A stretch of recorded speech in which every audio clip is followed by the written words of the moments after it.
Hi friends, நம்ம இன்றைக்கி குலுக்கி சர்பத் எப்படி பண்ணலாம்னு சொல்லிட்டு தாங்க பார்க்க போகிறோம். வாங்க நம்ம வீட்டுக்குள்ளே போய் எப்படி குலுக்கி சர்பத் செய்யலாம்னு சொல்லிட்டு பார்த்துடலாம்.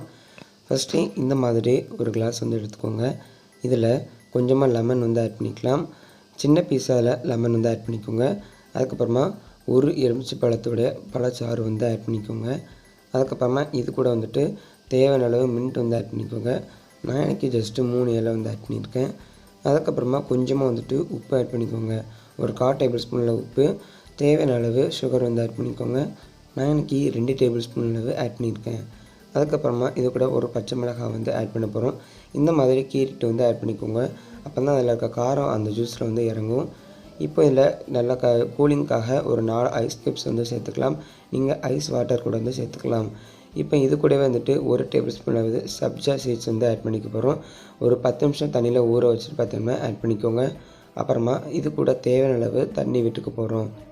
நீங்கள் இதுக்கு பதிலாக ஐஸ் வாட்டர் கூட ஆட் பண்ணிக்கலாம். ஆட் பண்ணிவிட்டு இதை நம்ம மூடி போட்டு நல்லா பார்த்தோம்னா குலுக்கி எடுத்துக்க போகிறோம். பாருங்கள், பார்க்கறதுக்கே இவ்வளோ அழகாக இருக்குன்னு. இப்போ இதை மூடி போட்டு நல்லா நம்ம குலுக்கி எடுத்துக்க போகிறோம். அந்த காரம் எல்லாமே பார்த்திங்கன்னா அந்த ஜூஸில் இறங்கும். இப்போ நம்ம கொடுக்குற சர்பத்தை இப்போ இன்னொரு கிளாஸுக்கு பார்த்தோம்னா ட்ரான்ஸ்ஃபர் பண்ணிட போகிறோம். அவ்வளோதான் ஃப்ரெண்ட்ஸ், வீட்டிலே எப்படி குலுக்கி சர்பத் செய்யலாம்னு சொல்லிட்டு பார்த்துட்டோம். இது உடம்புக்கு ரொம்பவே நல்லதுங்க. நீங்கள் கன்ஃபார்ம் வீட்டில் ட்ரை பண்ணி பார்த்துட்டு கமெண்ட்டில் எப்படி இருந்துச்சுன்னு சொல்லுங்கள். இந்த வீடியோ பிடிச்சிருந்துச்சுன்னா மறக்காமல் நீங்கள் சப்ஸ்கிரைப் பண்ணிடுங்க. மறக்காமல் உங்கள் ஃப்ரெண்ட்ஸ்க்கு அடுத்து ஷேர் பண்ணிடுங்க. தேங்க்ஸ் ஃபார் வாட்சிங்.